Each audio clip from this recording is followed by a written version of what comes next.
독해진 김문수, 가짜 진보 이재명 확 찢어버리고 싶다. 이 발언을 실제로 했습니다.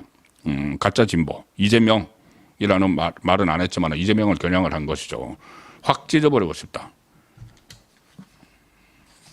지금 언론에서는 이재명의 욕설을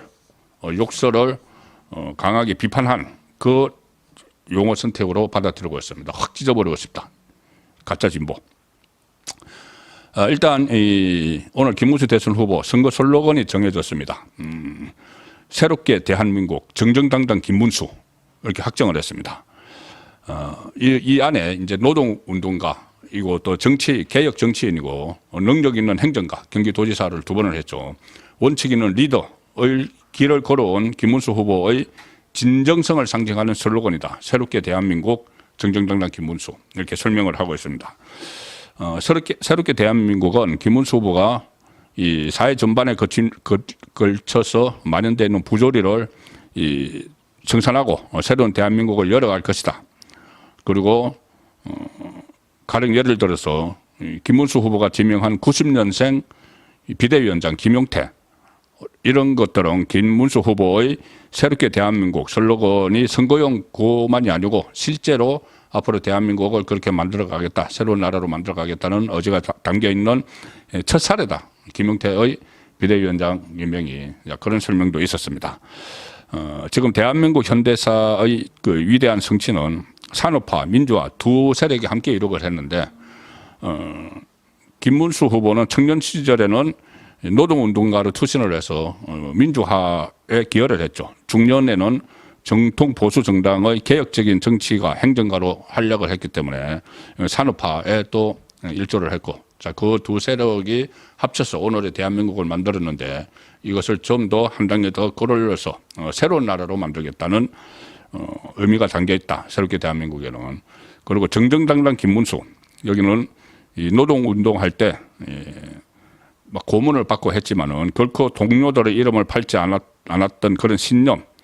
그리고 김문수 후보의 좌우명이 청렴, 영생, 부패, 적사라고 합니다. 청렴하면은 영원히 살고 부패하면은 바로 죽는다. 그게 좌우명이라고 합니다. 그리고 약자 보호 이런 뜻까지도 이제 정정당당 김문수에는 담겨 있다는 것이고, 자, 이런 그 슬로건을 정했죠. 슬로건을 정했고, 오늘 국민의힘 선대위원장 그리고 정식 선대위를 꾸려서 발표를 했는데 참 아쉬운 점이 있습니다. 아쉬운 점이 있습니다. 과연 이게 경선에서 탈락을 하고 나서 국민의힘 경선에서 탈락을 하고 나서 이렇게 깨끗하게 승복을 하지 못하고 뒷것을 남겨서 말로는 이재명을 집권을 막아야 된다고 하면서 아예 그냥 뒷짐을 지거나 미국으로 떠나버리거나 아니면 남아서 SNS 활동을 통해서 김문수 후보에게 이런저런 요구를 하면서 일종의 흠집내기를 하는 그 상황이 지금 벌어지고 있습니다. 이렇게 하면 나중에 만에 하나 이재명이 집권을 하면은 이 사람들은 저는 분명히 책임을 물어야 된다고 봅니다. 뭐 책임을 묻는 방법이 다시는 정치권에 들어오지 못하게 하는 거죠. 오늘 7명의 선대위원장을 배치를 했습니다. 언론에 따라서는 민주당 선대위에 비해서 좀 초라하다 이런 말까지 나옵니다. 정말 들어가야 될 사람들은 다 빠져버렸기 때문이죠. 이재명의 그 선대위가 26명의 선대위원장이 있죠. 온갖 사람들이 다 들어가서 거기서 또 여기서 무슨 뭐 본인이 우파 책사 뭐 이렇게 이야기하다가 설거머니 눈치를 봐서 이재명 쪽에 간 뭐 윤여준이나 뭐 이런 사람들도 다 들어가 있죠. 그런데 오늘 7명 공동선대위원장을 발표를 했는데 일단 이 김용태 35살 김용태 비대위원장이 아직 뭐 전국이 추인을 안 받았으니까 이제 비대위원장 지명자인데 공동선대위원장에 들어갔습니다. 그리고 이 김용태 공동선대위원장은 청년본부장도 같이 겸합니다. 그러니까 세 가지 직책을 지금 맡았죠. 비대위원장, 공동선대위원장, 청년본부장. 그리고 그러면 이제 7명이 됐는데 기존에 6명이 이미 내정이 되어 있었죠. 주호용, 근성동, 조영 국회부의장, 권성동 원내대표, 권성동 이야기 잠시 후에 제가 드릴 게 있습니다. 그다음에 나경원, 안철수, 황우여, 양향자 해서 전부 7명인데, 자, 국민에게 내가 대통령이 되겠다고 국민의힘 후보로 나가서 대선에 도전하겠다고 나섰던 인물들을 전부 다 공동선대위원장에 영입을 하려고 제안을 했었죠. 김문수 후보가. 그런데 그 중에서 이제 8강 기준으로 하면은 들어온 사람은 이 나경원, 안철수, 양향자 3명 들어왔습니다. 비대위원장에.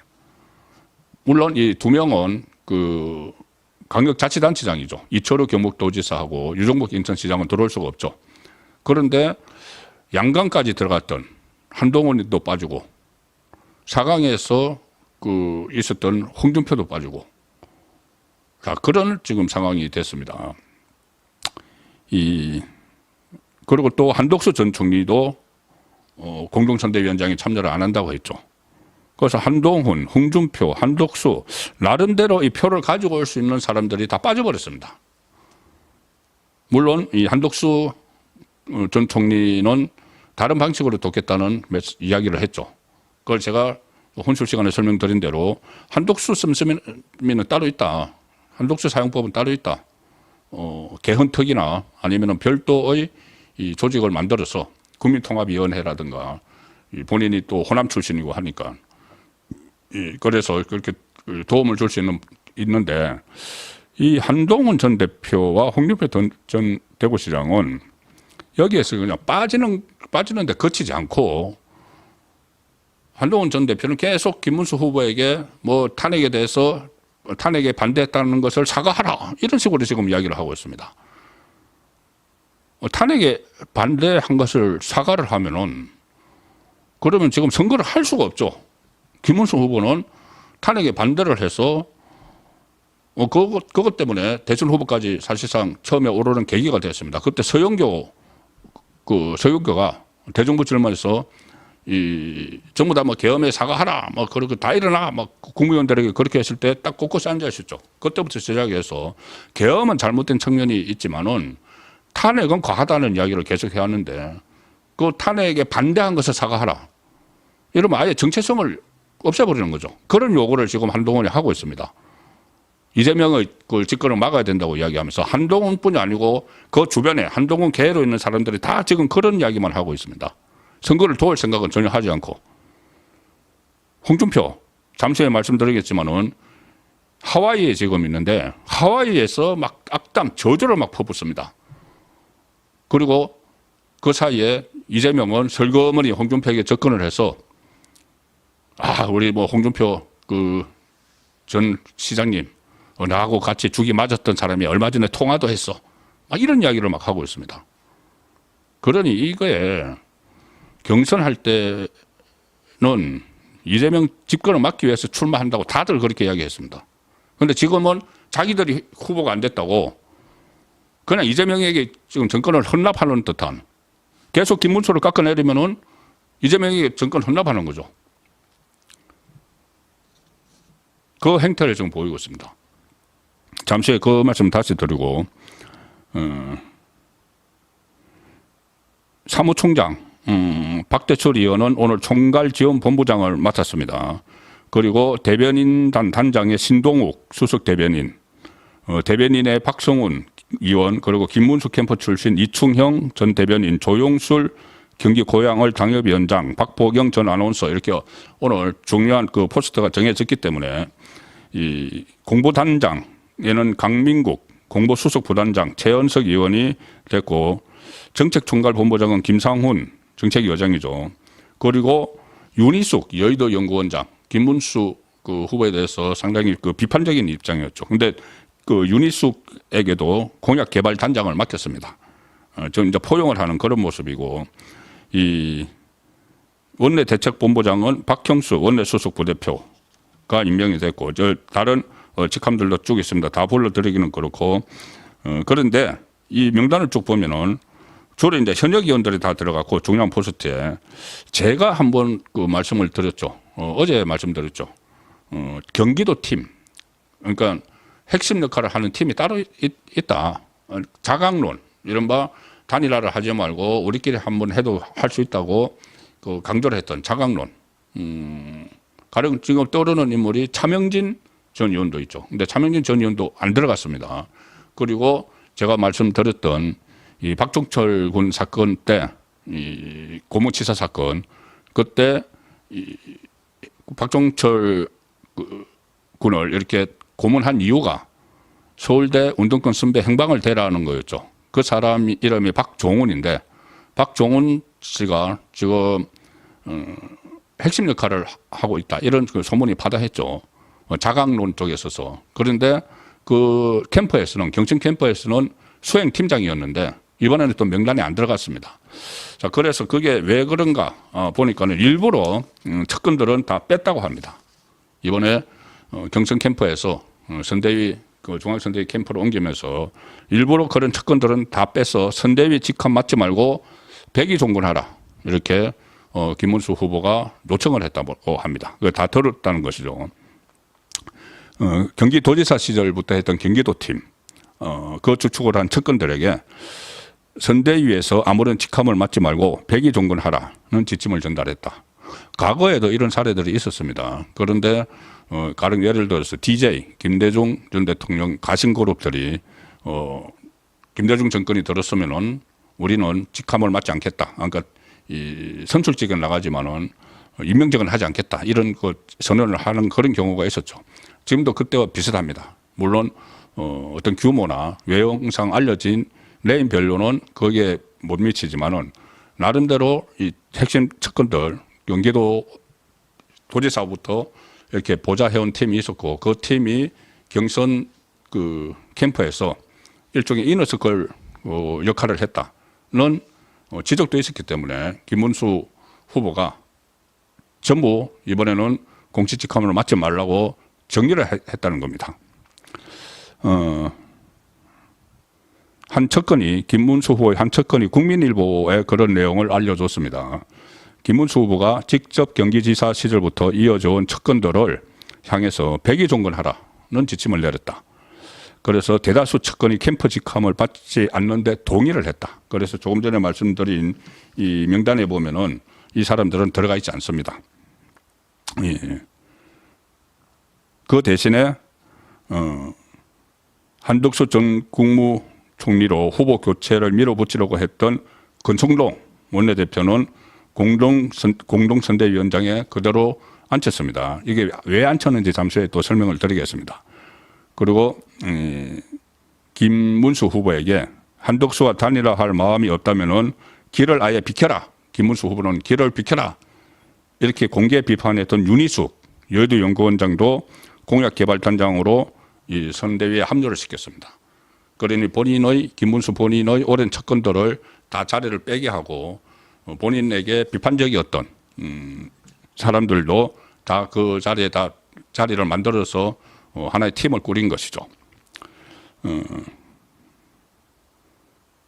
김 후보 쪽의 관계자는 김문수 후보가 대선이 20개월 앞으로 다가온 시점에서 더는 내분이 있어서는 안 된다는 판단을 한 것 같다. 자, 그래서 지금 자리를 못 받은 그 캠프에서는 핵심 역할을 했던 사람이 지금 선대위에서는 자리를 못 받았죠. 대표적인 인물이 제가 말씀드렸던 박종훈 수행팀장이었는데 그 전에 김문수 후보가 고용노동부 장관을 할 때 정책보좌관도 했습니다. 그러니까 핵심 측근이죠. 정치인들이 이제 장관 자리에 가면은 정책보좌관 자리가 2개가 생기는데 본인이 정치인 정계에 있을 때부터 핵심 참모로 데리고 있던 사람을 같이 데려가죠. 자, 그 자리로 갔던 인물이 박종훈, 여기도 자리를 받지 못했고, 또 경기도지사 시절에 2년을 이어온 사람들, 이번에 캠프 상황실장을 맡았던 노용수, 캠프 정책실장 맡았던 최우영, 캠프 일정팀장을 했던 박상길, 총무팀장을 했던 전문순, 이런 실무진들 대다수가 선대위 직함 없이 정말 백의종군하는 이렇게 그 상황으로 돌아갔고, 최측근 차명진 전 의원도 이번에 선대위에서 이름이 없습니다. 자, 그래서 본인의 측근들은 다 이제 뒤로 빼서 백의종군하도록 만들었다. 이것이 일종의 어떤 용병술이죠. 용병술. 이런 캠프 구성하는 자체도 유권자들은 평가합니다. 나중에 대통령이 되면은 어떤 용병술을 쓸지도 전부 다 점검을 하고 이 평가의 대상이 되는 것이죠. 자, 이렇게 핵심 측근들을 다 뒤로 빼고 또 우여곡절을 겪어서 후보가 돼서 이제 오늘부터 선거전에 돌입했는데 아주 김문수 후보 상당히 독해졌다. 독한 메시지를 지금 계속 발전을 하고 있습니다. 그만큼 이재명을 집권을 막아야 된다는 그런 의지가 엿보이는 거죠. 오늘 중앙당사에서 중앙선거대책위원회 첫 회의를 열었죠. 조금 전에 말씀드린 그 사람들과 첫 회의를 열었는데 거기서 탈북자 출신 박충곤 의원을 단상으로 불러내서 북한 실상에 관한 이제 이야기를 했습니다. 왜 그러냐면은 이게 지금 좌파 이재명을 비롯해서 이 좌파 진영에 종북 주사파들이 많이 있죠. 이재명도 북한에 가려고 북한 조선노동당에 사실상 800만 달러 뇌물을 김성태를 통해서 준 거나 마찬가지입니다. 자, 그래서 북한의 실상을 이야기를 하는 과정에서 이런 이야기를 했습니다. 김문수 후보가 개인이 자유롭게 하는 것이 진보다. 김정은 혼자 자유롭고 모든 국민을 밑에 억압하는 게 진보냐. 시장 경제는 대한민국에서 너무 중요한 것이고 시장에서 주고받고 살고 팔고 하는 것이 자유다. 자유가 풍요를 가져다 주고 풍요가 북한 꽃제비도 먹일 수 있을 것이다. 자, 이제 북한에 대해서 실상에 대해서 이야기를 했는데, 자, 그 다음 단어가 뭐라고 했냐면은 풍요롭게 하는 것이 진보이지 가난하게 하는 게 진보인가? 가짜 진보를 확 찢어버리고 싶다. 확 찢어버리고 싶다. 이재명이 가짜 진보라는 이야기죠. 뭐 언론에서는 이것은 이재명의 욕설 논란을 겨냥한 것으로 풀이된다. 언론이 그렇게 지금 풀이를 하고 있습니다. 형수에 대한 그 상욕. 일단 그 김문수는 진짜 진보 출신이죠. 그리고 좌파의 그런 것에 한멸을 느껴서 지금 우파 전사가 됐는데 이재명을 진짜 진보 출신 김문수가 이재명을 가짜 진보로 규정을 한 겁니다. 일종의 얼치기 좌파라는 것이죠. 실제로 진보 진영 안에서 이재명은 존재감이 거의 무시되는 그런 상황인데 그냥 본인이 그러면 되는데 그러면서 얼치기 좌파 행동을 하면서 무슨 뭐 대통령이 되면은 사회주의적인 성향이 강한 법안들을 다 통과시키려고 하고 있죠. 노란봉투법이니 양국법이니 뭐 25만 원 지원법 이런 것들. 그러니 이게 가짜 진보가 얼치기가 진보 흉내내고 좌파 흉내내다가는 나라를 거들나게 생긴 거죠. 거들내게 생긴 거죠. 자, 그런 부분들을 지적을 한 겁니다. 거기다가 어제 그 민주당 쪽에서 무슨 뭐 김문수 망언집 이렇게 해서 뭐 책을 표현해서 막 공격을 했죠. 그러면 김문수 입장에서는 그래? 자, 망언을 누가 했는지 보자. 누가 했는지 보자. 이재명의 망언, 그 형과 친형과 형수한테 그 욕설을 했던 거 다른 거 다 놔두고 다른 것도 많습니다. 선거부 때 거짓말 한 거부터 망언 엄청나게 많죠. 그런데 정말 한번 그 녹음 테이프를 들으면은 이재명에 대해서 런더리 치게 됩니다. 그러니까 김문수 후보 입장에서는 망언집을 가지고 당신 김문수 당신 망언했어. 아, 그래? 그러면은 한번 이재명 망언을 한번 들춰내 볼까 하고 의도적으로 꺼낸 말이 가짜 진보 확 찢어버리고 싶다. 이 말이죠.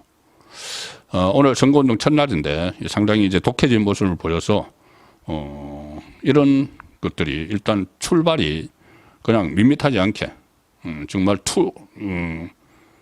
어떤 투사적인 그런 모습 면모를 보였다고 저는 평가를 하고 싶습니다. 이게 지금 선거가 그냥 만만하게 가서는 절대 안 됩니다. 이재명은 이미 내란 종식 프레임을 딱 가지고 있죠. 모든 걸 내란 종식 프레임으로 내란 정치 프레임으로 윤석열 대통령을 끌어내렸고 내란 정치 프레임으로 김문수 후보를 내란 동조 이렇게 몰아붙이고 있고 만에 하나 집권을 하게 되면은 내란 종식을 한다고 완전한 종식을 한다고 하면서 정치 보복 막 할 거고 뻔하지 않습니까? 자, 그런데 여기서 무슨 그냥 만만하게 이렇게 됐다가는 절대 이길 수가 없는 것이죠. 그래서 오늘의 이 어떤 선대위 구성에 좀 차질을 빚고는 하지만은 김문수 후보로서는 아주 독한 마음을 품었다. 그런 것은 느낄 수가 있는 오늘 하루 선거운동이었습니다.